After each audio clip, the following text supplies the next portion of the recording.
Olá pessoal, tudo bom? Estamos mais uma vez aqui no Viver Bem em Cristo com a presença do Sérgio Alves, ministro da palavra, que sempre vem aí evangelizar a gente, falar da palavra, mostrar, a luz de Deus através dele, das suas palavras também, que é o servo de Cristo, A gente também, pastor, admira muito o teu trabalho com a igreja e glórias a Deus por te capacitar sempre, a trazer tantas palavras maravilhosas aí pra gente. Então, seja bem-vindo mais uma vez e vamos começar o nosso bate-papo.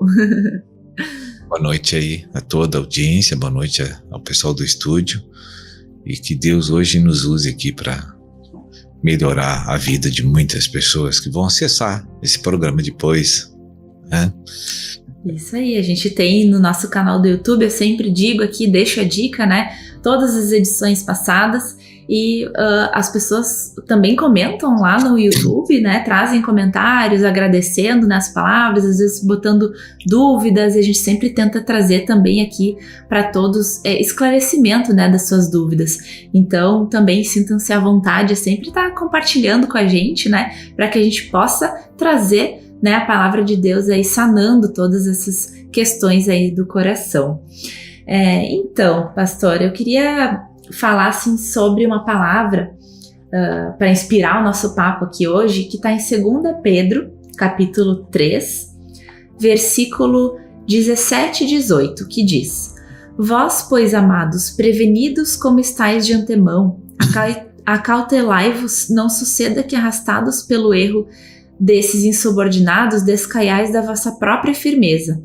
Antes, crescei na graça e no conhecimento do nosso Senhor e Salvador Jesus Cristo. A Ele seja a glória, tanto agora como no dia eterno. Então, essa palavra fala, que a gente vive no mundo, convive com pessoas que muitas vezes não estão orientadas pela palavra de Deus. Sim. Muitas vezes a gente também, erra e peca, mas como que a gente não vá ao encontro dessas pessoas que acabam nos fazendo pecar, digamos assim, A gente precisa estar muito fortalecido na fé para que a gente não venha cair. E ultimamente, assim, eu venho conversando também com algumas pessoas que estão sofrendo com doenças, com enfermidades e muitas vezes acabam se revoltando, Perguntando por que, Deus? Por que isso comigo? A gente não entende muitas vezes por que essas situações acontecem com a gente, essas dificuldades, vêm na nossa vida, por mais que aos nossos olhos nós não mereçamos, Porque a gente nunca quer que coisas ruins aconteçam na nossa vida, mas como que a gente pode, então, não cair, como diz aqui, da nossa própria firmeza, como que a gente permanece firme na fé e não se distancie de Deus, não se revolte ou lide, talvez, com essa revolta, diante das tribulações que nós passamos. A gente precisa entender, assim, que o comportamento das pessoas que me cercam não deve afetar os valores que eu tenho dentro de mim, Porque no caso são os preceitos e os ensinamentos de Deus, dos quais eu devo viver eles e aplicar eles no meu dia a dia. Porque eu não tenho como me livrar das provações, das dificuldades, dos perigos da vida se eu não estiver buscando Deus. Isso aí está fora de cogitação. Não tem como aconselhar uma pessoa que ela vai ficar imune a qualquer coisa negativa no mundo se ela não tem Deus. Então, é tempo perdido. Eu posso aqui, humanamente, sem a palavra de Deus, dizer muitas coisas boas para as pessoas, mas aquilo não vai ser escudo de proteção contra o mal, Então, o que é solução é a pessoa entender que o estado daquela pessoa que vive comigo não deve afetar a minha vida. Eu devo olhar para ela sempre com um objetivo de passar o que eu tenho de Deus para ela. Amém. E se a pessoa quer me prejudicar, eu digo assim, eu não quero a tua ira, eu não quero as tuas más palavras. Eu não tenta colocar aqui dentro do meu coração, porque eu não vou recebê-las. Porque eu vou te perdoar, vou abençoar a tua vida, vou orar para te ser iluminado por Deus e para Deus te abençoar. Tem uma palavra, agora não vou recordar exatamente onde, mas fala que dá lugar à ira. E eu nunca entendia muito assim, dar lugar, como é que eu vou dar lugar à ira? Eu tô justamente dando... eu não entendia, pensava, como que eu vou dar lugar pra ira no meu coração? Não, mas é dar lugar pra ela passar e ir embora, né? E não ficar. Quando eu entendi isso, né? Foi assim, uma luz que Deus me deu agora, né? Então essa palavra me esclareceu muito, né? De dar lugar para ela passar, ir embora. Então o versículo que você leu quer dizer, não vai perder a fé, porque os outros são maus. Entende? Sim. Porque os outros não estão ainda divinamente educados por Deus. E tu tem que compreender que Deus precisa dar uma oportunidade para eles, através da tua intercessão, através da tua ajuda, se abrir porta à palavra, para depois, então, você ver quem está ali. Porque o que você está vendo, uma pessoa que só quer fazer o mal para os outros, aquilo não é uma realidade, aquilo ali é uma circunstância que ele está vivendo. E se ele se chegar a Deus, você vai ver a verdadeira realidade, porque ele existe, né? Amém. Então, a gente tem que sempre ter essa perspectiva na nossa visão, que é a perspectiva do conselho divino. Quando uma pessoa está sofrendo com doenças, enfermidades, a situação é um pouco diferente. A gente começa a julgar Deus, perguntar para Deus o que eu fiz, por que eu estou assim. Aí os familiares não aceitam, o doente fica revoltado, culpando Deus, né? Então é uma situação difícil de explicar. Mas o que eu posso dizer é que as tribulações vêm para nos edificar espiritualmente. Tentar encontrar o propósito divino de Deus nas nossas vidas, apesar disso. Né? E outra, o apóstolo Paulo diz que morrer às vezes é lucro, né?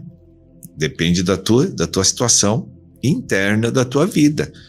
Se tu tá pronto para com Deus, a morte é um lucro. Sim, é bem complicado de entender, mas a gente vai destrinchando aí para que tudo faça sentido, né, pastor? Mas vamos fazer um breve intervalinho e nós já voltamos, então, falando um pouquinho mais sobre essa palavra.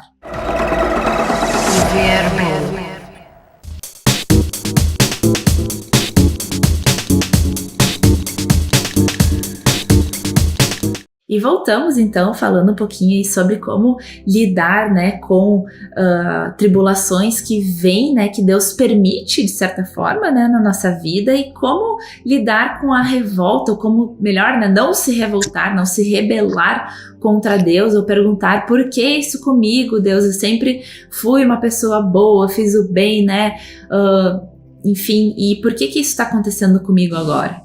Então, muitas pessoas já relataram, assim, para mim, em alguns momentos, né, que não entendem por que estão passando por tal tribulação, principalmente enfermidades, né, doenças, muitas vezes terminais, né, então as pessoas já têm ali os dias contados e aquilo gera um desespero, gera o medo, né, que é a falta de fé, e acabam se distanciando de Deus e acabam, inclusive, deixando de desfrutar, de certa forma, o pouco tempo que elas ainda têm em vida terrena, né, com seus familiares e tal, porque realmente, imagina, se colocando no lugar dessas pessoas, realmente deve ser muito difícil estar passando por uma situação assim, mas que a gente precisa fortalecê-las, dar esperança em Deus, né, porque Deus é o Supremo, né, é o soberano Deus divino que nos dá essa paz em qualquer circunstância. No bloco anterior a gente falou que Deus não produz tribulações para o homem, e que são consequências da maneira desobediente que nós vivemos a Deus. Então, tudo que o homem plantar, isto colherá. Está em Gálatas, capítulo 6, está escrito isso. Tudo que eu semear, eu vou colher. Isso Então, no sentido da omissão também que a gente vinha falando. também. Então, se eu não fizer a vontade de Deus, eu não tô fazendo um mal externamente. Mas se eu não obedeço, eu tô me omitindo também o que Deus pede. Exato. Então, assim, ó, Deus permite, porque Deus manda no céu e na terra, então, qualquer tribulação que vai chegar numa pessoa, Deus é que controla, que vai permitir ou não, segundo o coração que ela tem. Pela onisciência de Deus, Deus conhece um homem em tudo. Nós não conseguimos olhar lá dentro, só eu consigo analisar. Se eu conviver com uma pessoa há algum tempo, eu posso ter um discernimento dele, mas não conheço ele. Entende? Agora, Deus tem um conhecimento pleno de tudo, do teu caráter, das tuas emoções, dos teus pensamentos, do teu corpo, está tudo patente diante dos olhos de Deus. Então, segundo a legalidade que Deus tem com relação ao coração daquela pessoa, ele vai permitir ou não as tribulações e até que ponto a intensidade. Agora, então ele permite, ele não produz e não manda. Ele permite que os teus erros são consequências disso aí. Então o inimigo, que é a natureza carnal que nós temos, ele vai dizer, olha, eu quero jogar nela um problema. Quero jogar nessa pessoa um problema, porque ele te desobedeceu aqui, não te escuta aqui, ele é acusador, ele nos acusa de dia e de noite diante de Deus. Está escrito em Apocalipse. As pessoas não conhecem isso. Então tem um promotor de justiça maligno, que é Satanás, que te acusa perante Deus, que é o juiz supremo de todo o universo. E aí Deus vai fazer o balanceamento jurídico do teu coração, saber o que ele vai liberar, porque a proposta de Satanás é intensa, mas ele disse, isso não, isso sim, isso não, isso sim. Ele mede conforme a capacidade que você tem de suportar. E de muitas vezes o que aquilo vai ministrar na tua vida, né? Daqui a pouco é um puxão de orelha bem forte, né? Poxa, mas que puxão, né? Tinha que me dar uma doença. Mas para se voltar para Deus, né? Voltar para produzir essa fé através da misericórdia. E até já fazendo um gancho assim, né? O quanto a gente também pede a cura, né? Porque Deus também pode curar. Assim como ele liberou a enfermidade, ele também pode nos curar. Sim. E aí também vai de um discernimento de o quanto Deus quer me curar, no sentido de o quanto isso é do propósito dele ou não, né? Sim. Veja bem, quando Deus manda uma tribulação sobre a minha vida, eu vou falar do meu caso aqui. Aquilo para mim é uma convocação para me refletir sobre como eu estou vivendo. Eu preciso examinar o que eu conheço e o que eu pratico, que me levam à reflexão. E aí mediante a oração, eu vou descobrir, olha, Deus vai me mostrar áreas que eu estou independente dele e que aquilo é um perigo, que eu posso me desviar do propósito dele. Então a tribulação me chamou a atenção para me retornar às leis espirituais de Deus, para que eu tenha vitória, paz, alegria, prosperidade, todas as coisas que Ele quer me dar. Porque quando eu estou em obediência, é o maior nível de prosperidade que uma pessoa pode receber na terra, é quando você está na obediência a Deus. Se você vive independente de Deus, você só arruma problema, né? E aí é só olhar para qualquer lado que você enxerga os problemas. Não precisa procurar, eles aparecem, né? Então o nosso Deus, ele é perfeito. Ele tem que fazer com que eu venha perder a credibilidade com autoconfiança. Ele precisa quebrar isso na minha vida. O que é autoconfiança? Você age segundo o teu humanismo e não segundo os preceitos de Deus. Então o egocentrismo toma conta e passa a fazer você viver de uma forma que não está adequada para Deus. Então Deus diz assim, olha, vai vir um problema para ti. Eu não queria, mas eu vou ter que permitir, porque a acusação tem fundamento do inimigo. E aí então Deus, quando aquele mal aquela coisa desagradável chega na minha vida, não é uma coisa ruim. Eu tenho que sentir o toque amoroso de Deus naquilo, me chamando a atenção para voltar para Ele. Sim. E quantas pessoas, assim, olhando pelo outro lado, que conseguiram ter essa comunhão tão forte com Deus, que mesmo com enfermidades até letais, né, digamos assim, foram exemplo de fé, de esperança. Sim. Porque tu admira uma pessoa assim, né? Porque isso é exemplo de força, exemplo de fé. E quando a gente vê, assim, pessoas que conseguem atingir isso, essa comunhão, essa entrega para Deus, isso também ministra para muitas outras. Ministra, alcança muitas outras vidas, muitas outras almas acabam se convertendo por exemplo dessa pessoa, que é contraditória ao nosso racional. Né, a pessoa, tu pensa, a pessoa tá mal, tá enferma, né, tá contando os dias ali e tá deixando o resto da vida que ela tem passar. Ela não vira exemplo de nada, ela vira exemplo de tá desfalecendo e pronto. E não, aquela pessoa que consegue usar desse momento para aprofundar e se aproximar ainda mais de Deus, levar a palavra de esperança apesar das dificuldades, nossa, isso vira... É quase um mártir, assim, né? A pessoa vira realmente um exemplo, isso inspira muitas outras pessoas também. Então, daqui a pouco você que nos ouve, né, que tá passando por uma situação assim, se fortaleça em Deus, né? Não é fácil, realmente é difícil, né? Realmente, mas que Deus tem um propósito na sua vida, né? Pra te fortalecer e muito mais, daqui a pouco fazer com que outras pessoas se inspirem na tua situação, na tua dificuldade, para converter corações, converter almas, e aquilo te dá também um consolo e a sensação real de propósito divino sendo cumprido na tua vida, né? Isso acho que é o melhor do que o bom disso, a beleza disso é muito melhor do que qualquer mal, né? Tipo, na balança ali, essa sensação, essa satisfação, essa alegria que Deus dá é muito maior do que qualquer mal ou tristeza que a gente possa estar sentindo, né? Porque a balança de Deus sempre pesa mais, né? Com certeza. E veja assim que quando as tribulações vêm na vida de uma pessoa, o que ela faz?